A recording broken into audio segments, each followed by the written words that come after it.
Joppa was where my life turned upside down. I was there when Tabitha opened her eyes, when Peter prayed and the dead rose up. That's the day I became a stray. But Joppa wasn't done while Peter was still there. The Lord set up a moment so big, heaven's still buzzing about it. A Roman soldier, Cornelius, and his whole family baptized. Now that news, it caused an uproar. Some of the brothers thought Peter had lost his mind, dining with Gentiles, baptizing outsiders, but heaven knew better.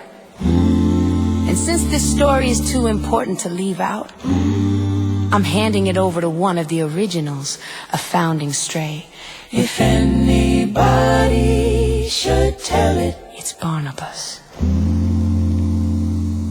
There was a man in Caesarea named Cornelius,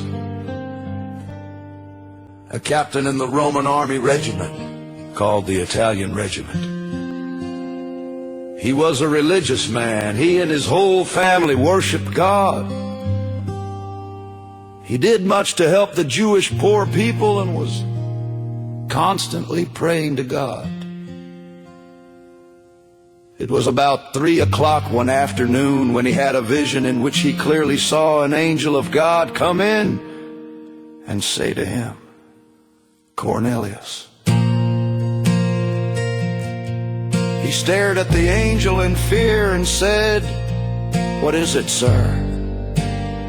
The angel answered, "God has accepted your prayers and works of charity and has remembered you. Now send some men to Joppa and call for a certain man whose full name is Simon Peter. He is a guest in the home of a leather worker called Simon who lives by the sea." Then the angel who was speaking to him went away. Cornelius called 2 of his house servants and a soldier, a religious man who was one of his personal attendants. He told them what had happened and sent them off to Joppa. The next day, as they were on their way and coming near Joppa, Peter went up on the roof of the house about noon in order to pray. He became hungry and wanted to eat. While the food was being prepared, he had a vision. He saw heaven opened and something coming down that looked like a large sheet being lowered by its 4 corners to the earth. In it were all kinds of animals, reptiles and wild birds. A voice said to him,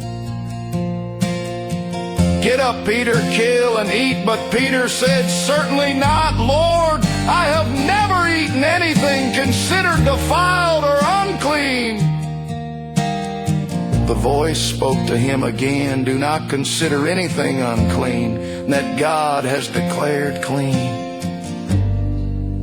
This happened 3 times, and then the thing was taken back up into heaven. When word got back to the brethren that Peter had not only dined with, but even baptized the Gentiles, our community of strays was in an uproar. Yep, when word spread that Peter sat down with Gentiles and then dunked them in the water too, our camp went into a holy uproar. You'd have thought he'd invited a Roman centurion to lead the synagogue choir. Some of the brothers were flapping their arms like chickens in a fox den. "What's next, Peter?" "Kosher camel burgers," they hollered. But Peter, bless him, just held up his hands and said, "Fellas, God showed me plain as day. Don't you go calling unclean what he's already cleaned." Well, that shut a few mouths. The rest just grumbled into their beards. Truth is, the Lord had to loosen us up. Turns out heaven's table has a lot more available seats than we ever